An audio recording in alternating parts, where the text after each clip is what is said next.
तो आपको सीधी तस्वीरें आर्डरे हाउस से दिखा रहे हैं, जहां सीएम हेमंत सोरेन खुद एनसीसी के कार्यक्रम में मौजूद हैं।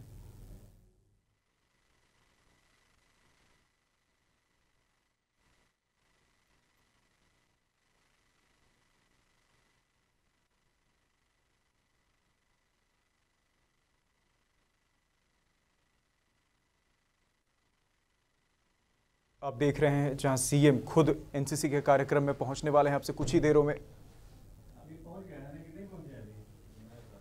तो ये आर्डरे हाउस में एनसीसी का कार्यक्रम चल रहा है। जी हां, ये एनसीसी का कार्यक्रम आर्डरे हाउस में सीएम हेमंत सोरेन इस कार्यक्रम में शामिल होने वाले हैं।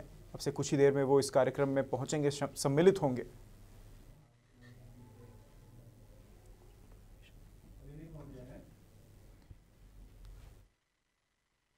एनसीसी ग्रुप द्वारा ये कार्यक्रम आर्डरे हाउस में आयोजित किया जा रहा है।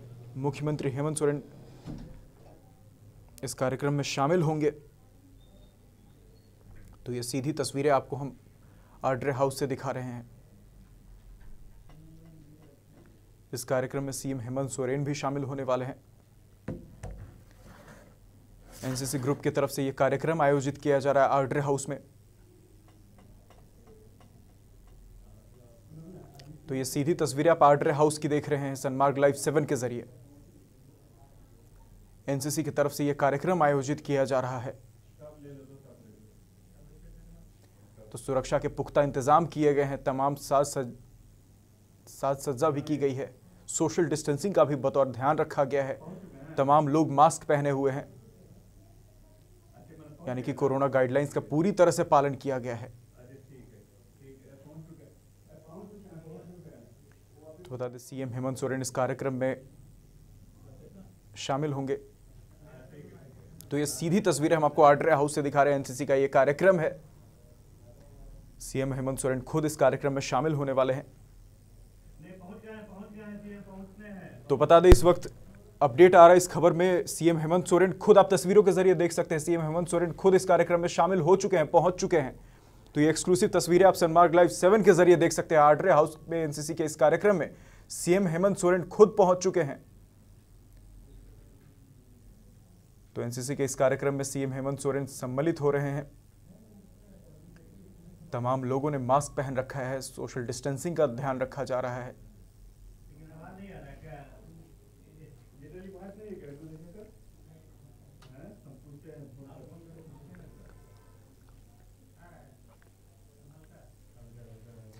तो ये सीधी तस्वीरें आप आर्डरे हाउस से देख रहे हैं। एनसीसी का ये कार्यक्रम, सीएम हेमंत सोरेन खुद इस कार्यक्रम में शामिल है। बता दें संविधान दिवस पर यह कार्यक्रम आयोजित किया जा रहा है।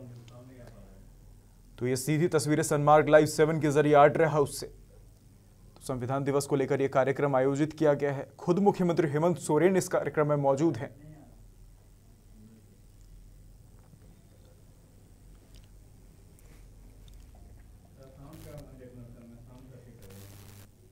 तो तमाम लोगों ने मास्क पहन रखा है, सोशल डिस्टेंसिंग का ध्यान रखा गया है, लोगों ने सही दूरी बनाई हुई है।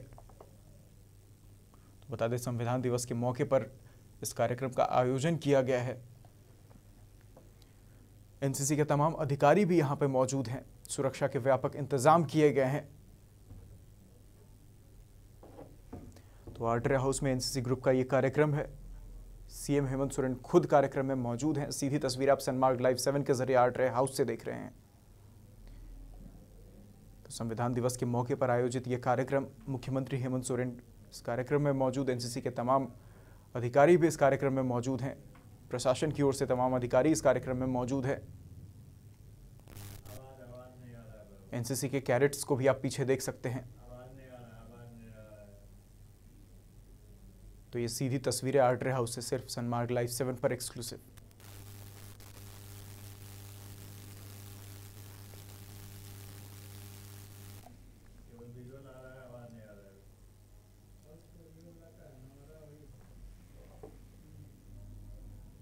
तो बता दें एनसीसी ग्रुप रांची की तरफ से यह कार्यक्रम आयोजित किया गया है संविधान दिवस के मौके पर। तो पीछे आप देख सकते हैं एनसीसी के तमाम कैडेट्स भी मौजूद हैं। पारंपरिक परिधान में आप महिलाओं को भी देख सकते हैं। तो ये सीधी तस्वीरें सनमार्ग लाइव 7 के जरिए आर्डरे हाउस से। तो संविधान दिवस के मौके पर यह कार्यक्रम आयोजित किया गया है। खुद मुख्यमंत्री हेमंत सोरेन, राज्य के मुखिया, इस कार्यक्रम में मौजूद हैं। तमाम लोगों ने मास्क पहन रखा है, जो कि एक अच्छी बात है।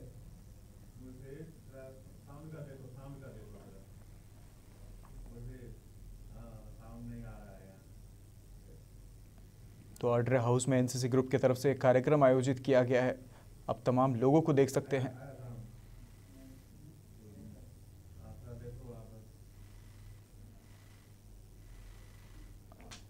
व्यक्ति के अधिकारों एवं समानता की बात की। उनके वक्तव्य का सार कुछ इस प्रकार है। हेलो,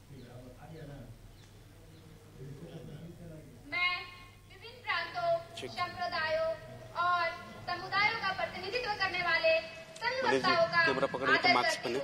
प्रारूप समिति द्वारा तैयार संविधान पूरे भारत का प्रतिनिधित्व करने वाली है और उनके द्वारा किए इस अतुल्य कार्य की मैं तभी कर सकती हूँ जब मेरे पास सहज के बर्तन में डूबा हुआ सोना हो, क्योंकि भाई ऐसे नहीं होता है। लाइव में हम नहीं कैमरा भी चेंज कर सकते हैं।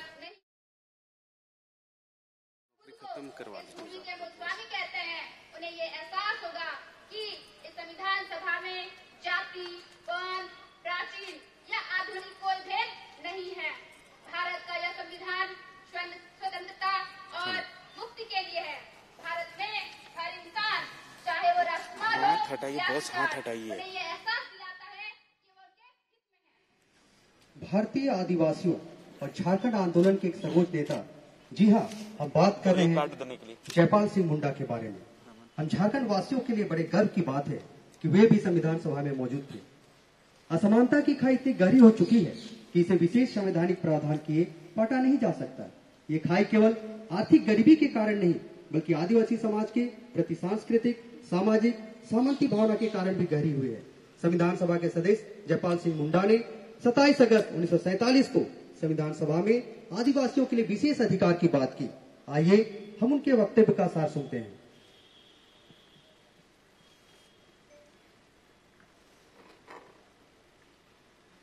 अध्यक्ष महोदय, मैं आपको धन्यवाद देता हूं कि मुझे नागपुर के आदिवासियों के अध्यक्ष महोदय, मैं आपको धन्यवाद देता हूं कि मुझे नागपुर के आदिवासियों के प्रतिनिधि के रूप में बोलने का मौका दिया। भले ही इस सभा में हम केवल 5 हैं, लेकिन हम लाखों और करोड़ों में हैं और हम भारत के असली मालिक हैं। भले अंग्रेजों ने भारत छोड़ दिया है, लेकिन भारत के मूल लोगों की वास्तविक पुनर्वास और पुनर्वास के लिए केवल एक चरण है। ऐसा कतई न हो कि भारत के मूल लोगों को पीछे छोड़ दिया जाए। डॉक्टर भीमराव अंबेडकर की संविधान निर्माण में अहम भूमिका थी। 2 अगस्त 1947 को उन्हें संविधान निर्माण के लिए बनी प्रारूप समिति का अध्यक्ष नियुक्त किया गया था। डॉक्टर आम्बेडकर एक भारतीय विधिवेत्ता और बहुजन राजनीतिक नेता होने के साथ साथ भारतीय संविधान के असल वास्तुकार थे। संविधान सभा में उन्होंने लोकतंत्र की महत्ता एवं संविधान विषय पर अपनी बात रखी। उनके वक्तव्य का सार कुछ इस प्रकार है।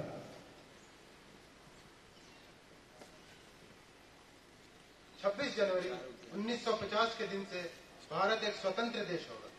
भारत में बहुत सारे मजहब हैं जो आगे कई जातियों में बढ़ जाते हैं। इसके बावजूद हम भारतवासी देश को सर्वोपरि स्थान देते हैं। भारत में लोकतंत्र का इतिहास बहुत पुराना है और प्राचीन समय से छोटे शहर और राज्य लोकतंत्र का बखूबी मिसाल पेश करते रहे। संपादक समिति का यह कार्य अत्यंत कठिन था, परंतु मिश्रित विचारधारा वाली सदस्यों के कारण संविधान पूरे भारत का प्रतिनिधित्व करने वाली बन पाई। डॉक्टर राजेंद्र प्रसाद संविधान सभा के अध्यक्ष थे। संविधान सभा में कुल 15 समितियां थी।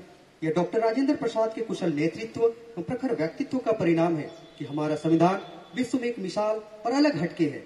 आइए उनके द्वारा संविधान सभा में दिए गए अध्यक्षीय भाषण का सार सुनते हैं।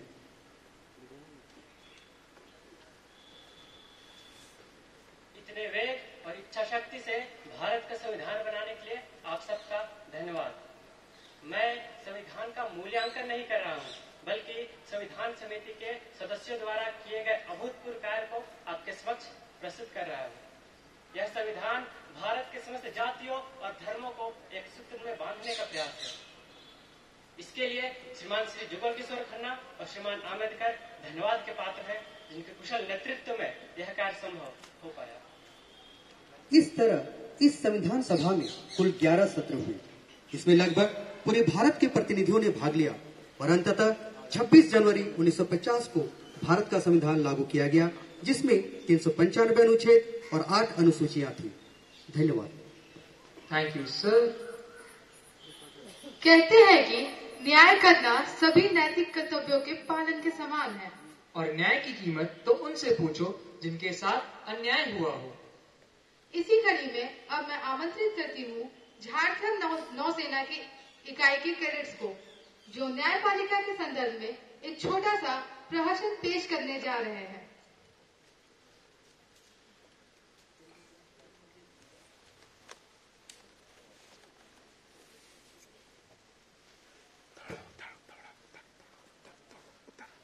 थोड़ा और पीछे आएंगे, थोड़ा सा और थोड़ा बस।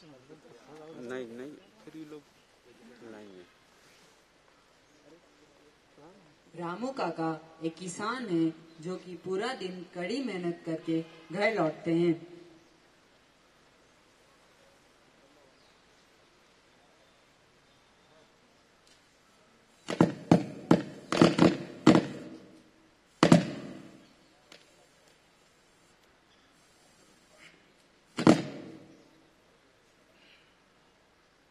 अरे ओ ममतक भौजी का होला? हाँ जानीला हमर दोस्त मंगरा कर जमीन के सरकार ले लेलक। अरे हाँ, हमर संग शारदा भी एक कहत रहे, हम इनके तो बहुत ही सावधान रहे पड़ी। और अगले महीना ममता कर शादियों करवाए है। अरे हाँ ममता बेटी जल्दी आ जा, भात खा ले बोल। हाँ भाऊजी आवत हिया।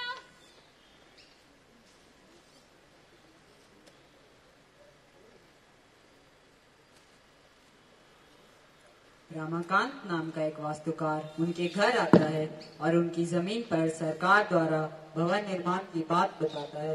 रे रामू काका के मैं रमाकांत काकान रमाकांत। ओ आओ बैठो। हाँ बताओ कैसे आवे खोला? गांव वालों से पता चला है कि ये बगल वाला जमीन तुम्हारा ही है। हाँ हमरे लागत, और उके हमर ममता बहन का शादी में भेंट करत हिय। बहुत दुख की बात है रामू काका, यह जमीन अब तुम्हारी किसी काम की नहीं। काल ईसन राव रे बोला थी। सरकार ने इस जमीन में अपने कर्मचारियों के लिए आवास बनाने का निर्णय किया है, इसलिए मैं यहाँ पर आया हूँ और ये मेरी आखिरी वार्निंग समझो, नहीं तो वो जमीन तो हमार आजाद अदा पुरखा से चल लिया है, और वो जमीन के हम अपन बहन कर शादी में भेंट करत ही। रुको रामू काका, चिंता की कोई बात नहीं है। ये एग्रीमेंट में तुम्हें दस्तखत करना होगा, और तुम नहीं करते हो तो तुम बहुत बुरे फंसोगे।